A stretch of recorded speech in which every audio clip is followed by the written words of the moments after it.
2 dias depois de os Estados Unidos autorizarem a Ucrânia a utilizar mísseis de longo alcance, como os ATAK-MS e Storm Shadow, contra o território continental russo, a Ucrânia lançou outro ataque com os ATAK-MS. Este ataque mostrou que a Ucrânia estava há muito tempo aguardando essa decisão e que, uma vez tomada, iniciou operações críticas para desgastar o exército russo.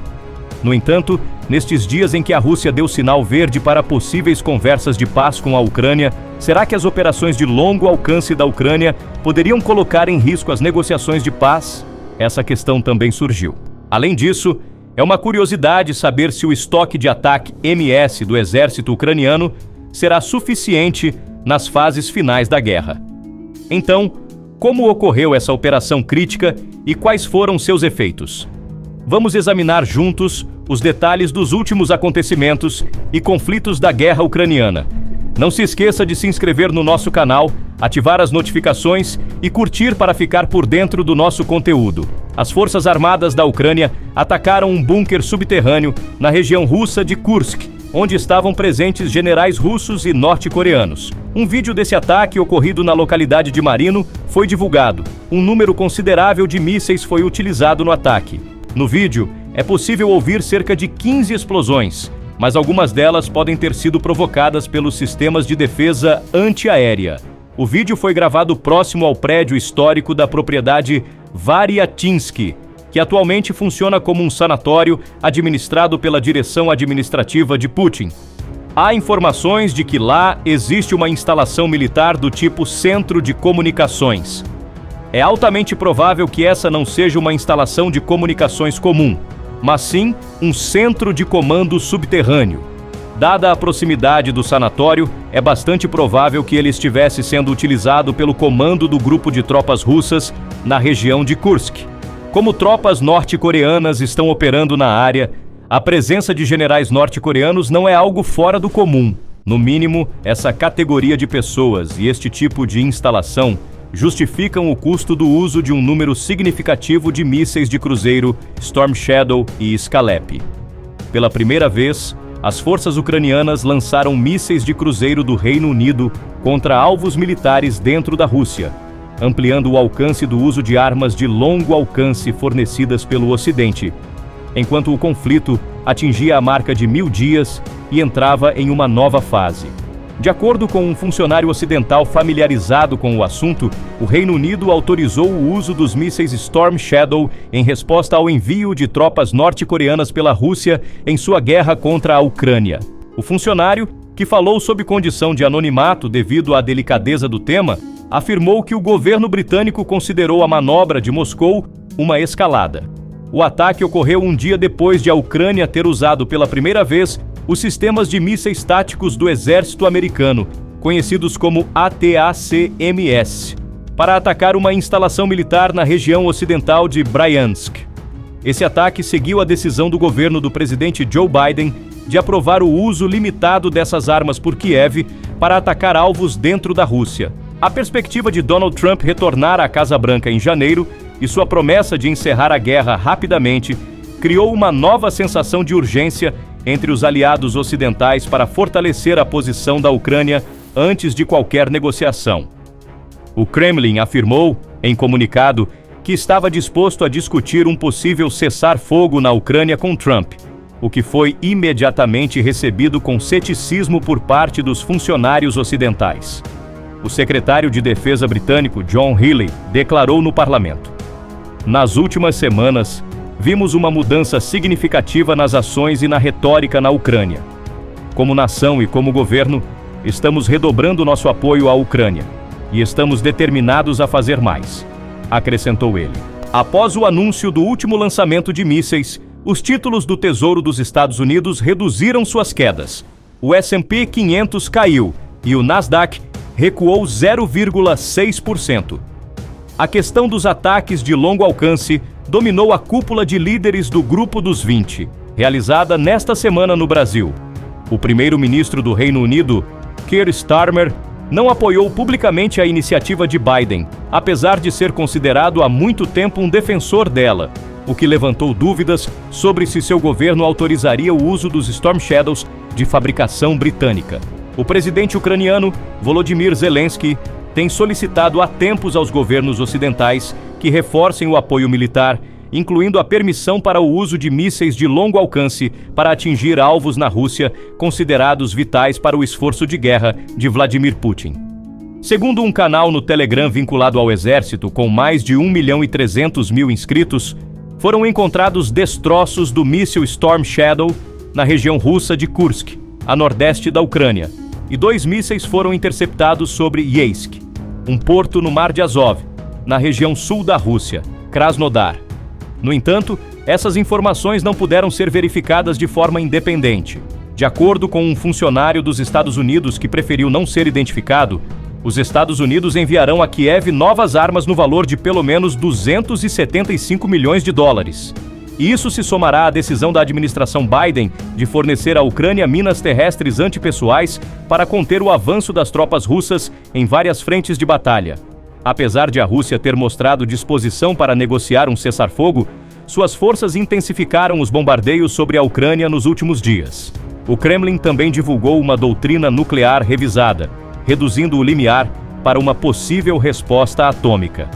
Segundo a agência de notícias TASS, o porta-voz do Kremlin, Dmitry Peskov, declarou que Putin expressou repetidamente sua disposição de estabelecer contatos e negociações. Peskov também alertou que congelar o conflito não resolverá a situação. Essas declarações foram feitas em resposta a um relatório da Reuters, que sugeriu que Moscou poderia estar aberta a negociações para cessar as hostilidades, mantendo, de forma geral, as atuais linhas de frente. No entanto, alguns funcionários da OTAN continuam acreditando que Putin não está disposto a comprometer-se seriamente ou fazer concessões. 2 fontes próximas ao Kremlin afirmaram que a Rússia está focada em expandir seus ganhos territoriais na Ucrânia antes de qualquer acordo final e em expulsar as forças ucranianas da região de Kursk, retomada em uma ofensiva no início deste ano. Putin poderia considerar discutir a divisão das regiões de Donetsk, Luhansk, Zaporizhia e Kherson, que a Rússia declarou ilegalmente anexadas em 2022, mas não controla completamente. Estimativas baseadas em dados abertos indicam que apenas 77% dessas 4 regiões estão sob controle do Kremlin, embora Putin as tenha declarado como parte da Rússia para sempre. Além disso, a Rússia poderia estar disposta a retirar suas forças de pequenos territórios nas regiões de Kharkiv e Mykolaiv. Com a possível posse de Donald Trump em 2 meses, ambas as partes estão tentando estabelecer parâmetros para futuros acordos, que provavelmente serão desafiadores. O retorno de Trump à Casa Branca também levanta a possibilidade de uma significativa redução no apoio dos Estados Unidos de América à Ucrânia. Zelensky afirmou que a Ucrânia não fará concessões em questões de soberania ou território. Seu plano de paz inclui um caminho claro para a adesão à OTAN e garantias de segurança até que isso seja alcançado. O presidente francês, Emmanuel Macron, declarou à imprensa, a caminho da cúpula do G20 no Brasil, que Putin não quer a paz, independentemente do que diga, e não está disposto a negociar. A intenção de Putin é intensificar a guerra e isso é evidente há semanas, afirmou. A Ucrânia ainda pode ter cerca de 50 mísseis de longo alcance ATAK-MS, fabricados pelos Estados Unidos, mas o estoque está se esgotando. É provável que restem poucos ATAK-MS com alcance de 120 milhas no arsenal ucraniano. Analistas independentes lembraram que, no ano passado, as Forças Armadas ucranianas realizaram pelo menos 8 ataques com ATAK-MS, a maioria utilizando vários mísseis em cada operação. Portanto, os 2 primeiros lotes de ATAK-MS podem se esgotar rapidamente. Agora que a Ucrânia recebeu permissão para usar os mísseis de forma mais ampla, ataques contra alvos críticos, como depósitos de suprimentos e bases aéreas em Kursk e arredores, podem ocorrer nas próximas semanas. Além disso, a Ucrânia enfrenta 2 cenários futuros. O país pode ficar sem os mísseis ATAK-MS, e a nova administração Trump pode reduzir ou até mesmo interromper a ajuda dos Estados Unidos de América à Ucrânia.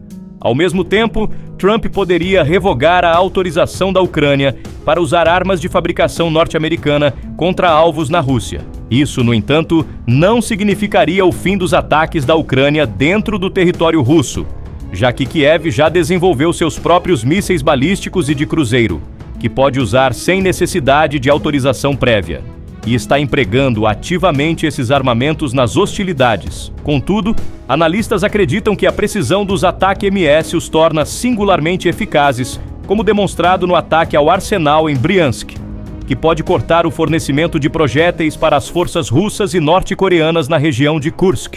A Ucrânia deve aproveitar uma curta e muito destrutiva temporada de uso dos ATAK-MS antes que esses mísseis se esgotem. Com isso, a política de guerra pode mudar e as tropas ucranianas dependeriam mais de munições de produção local. Um dia após a notícia de que o presidente Joe Biden autorizou a Ucrânia a lançar mísseis ATAK-MS contra alvos na Rússia, uma bateria do exército ucraniano disparou 8 desses mísseis, guiados com precisão e pesando 3.700 libras cada, contra um grande depósito de munições russo em Bryansk Oblast, a 60 milhas da fronteira russo-ucraniana. O Ministério das Relações Exteriores da Rússia afirmou que as defesas aéreas locais derrubaram 5 desses mísseis guiados por GPS, cada um carregando cerca de 1.000 granadas. No entanto, um vídeo do arsenal em Bryansk, divulgado na internet no dia seguinte, mostra um incêndio voraz, evidenciando que o bombardeio causou sérios danos.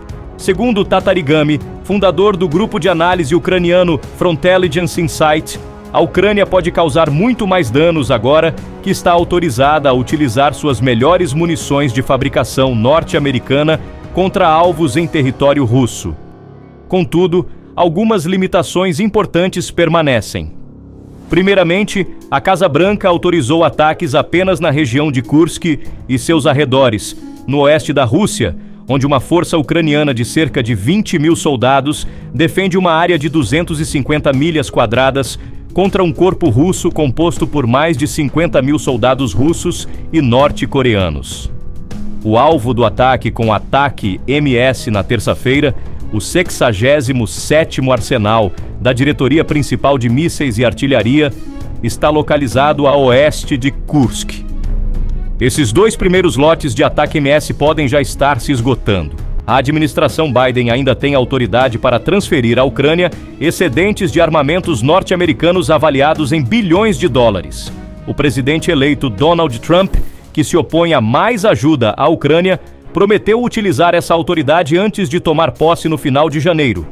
Esses bilhões de dólares poderiam cobrir o custo de reposição de um grande número de ATAK-MS, que na época de sua produção custavam cerca de $1 milhão cada.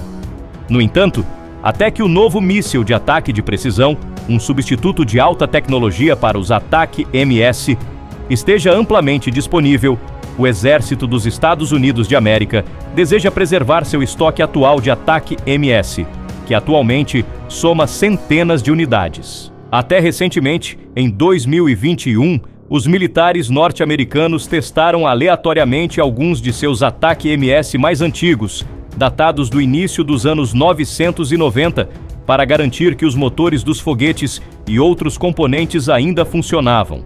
O uso intensivo de armas de longo alcance poderia infligir danos desproporcionais a alvos selecionados, criando oportunidades exploráveis na defesa russa, afirmou Jack Watling, analista do Royal United Services Institute, em Londres.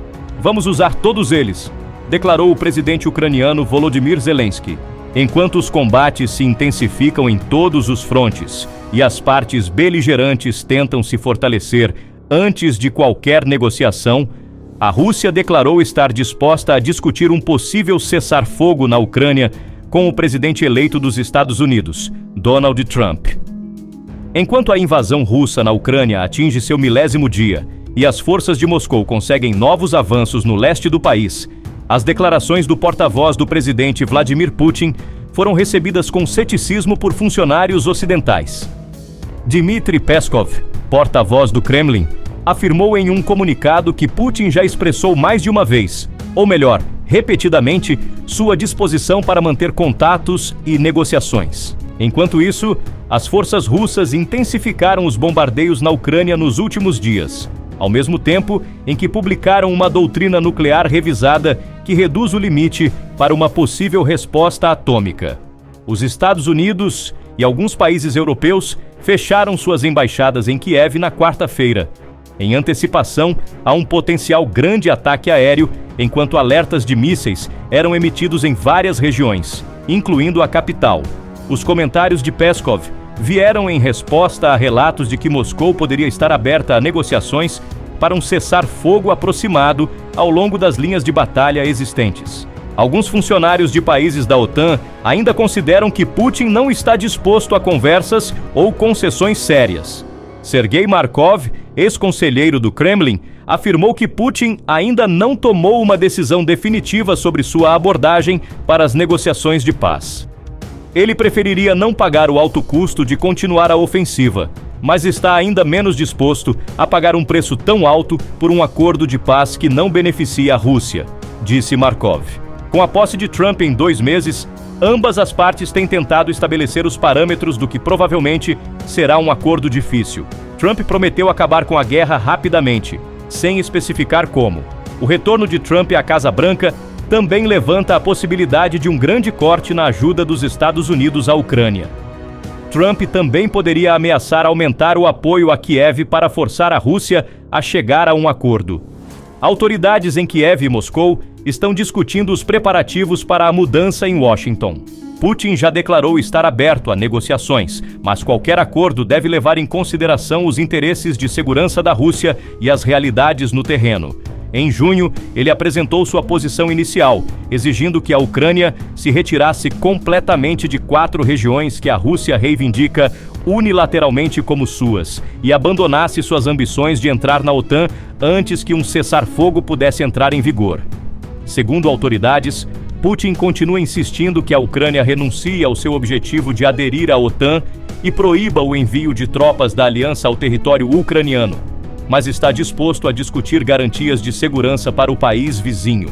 A decisão do presidente em fim de mandato dos Estados Unidos de América, Joe Biden, de permitir que a Ucrânia use mísseis ATACMS dentro da Rússia pode complicar e atrasar qualquer acordo, segundo autoridades. No entanto, o embaixador da Ucrânia na União Europeia, Vsevolod Shenshov, afirmou que a decisão dos Estados Unidos de permitir o uso desses mísseis possibilita que a Ucrânia negocie com a Rússia de uma posição de força. A mudança de postura da administração se deveu, em parte, à decisão da Coreia do Norte de enviar mais de 10.000 soldados para Kursk, como parte de sua aliança cada vez mais estreita com Moscou. A Rússia invadiu a Ucrânia em fevereiro de 2022, desencadeando o pior conflito na Europa desde a Segunda Guerra Mundial e o confronto mais perigoso com o Ocidente em décadas. Os Estados Unidos de América e seus aliados forneceram à Ucrânia dezenas de bilhões de dólares em ajuda militar e financeira, mas Kiev continua perdendo território no leste nos últimos meses. Enquanto isso, o Ministério da Defesa russo anunciou um ataque massivo, com drones em várias regiões da Rússia. O ministério informou que 42 drones ucranianos foram derrubados. Afirmou-se que a defesa aérea russa destruiu 35 drones ucranianos na região de Briansk, 5 na região de Smolensk, 2 na região de Moscou e 1 nas regiões de Kursk, Orel e Rostov. Durante a noite, moradores da cidade de Kolomna, na região de Moscou, relataram explosões fortes e sirenes nas redes sociais. Algumas horas depois, relataram sons repetidos de explosões. O canal russo no Telegram VCHK ou GPU relatou que moradores da região de Tver avistaram drones sobrevoando suas cabeças. Lembramos que, na noite anterior, os governadores das regiões de Belgorod e Voronezh relataram ataques com drones. Além disso, na vila de Kotovo, na região de Novgorod, o arsenal Bertro da Diretoria Principal de Foguetes e Artilharia do Ministério da Defesa russo foi atacado. Este relato foi publicado pela Astra, com base em dados das autoridades locais. As imagens divulgadas surgiram na noite anterior em chats locais. A administração do assentamento rural de Kotovo informou aos jornalistas que os moradores locais foram evacuados após o ataque, provavelmente realizado por militares ucranianos. Pelos detalhes da mensagem da administração, sabe-se que estão tentando esclarecer as consequências do ataque. Segundo os jornalistas, as autoridades locais confirmaram que a evacuação foi realizada. As pessoas foram levadas para locais seguros. No início de novembro, uma aeronave não identificada atacou um campo de treinamento das tropas da Federação Russa perto da cidade de Novocherkassk, na região de Rostov, a 200 quilômetros da linha de frente na Ucrânia. De acordo com uma notícia publicada recentemente, fotografias das consequências do ataque foram compartilhadas na internet.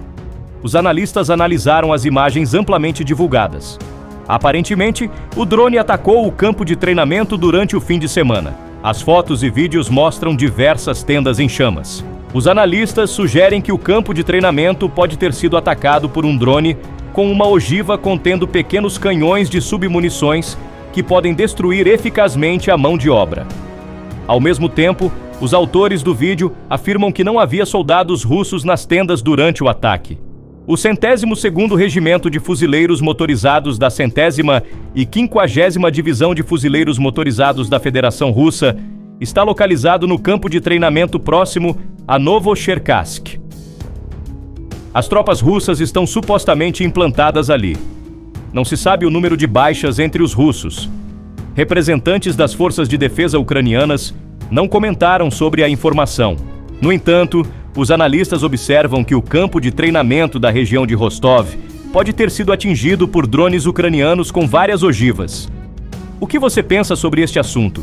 Deixe sua opinião nos comentários. Este vídeo chegou ao fim. Obrigado por assistir. O que você acha sobre isso? Conte-nos nos comentários. Não se esqueça de se inscrever em nosso canal e ativar as notificações para se manter informado sobre novos vídeos. Obrigado por nos acompanhar. Até breve!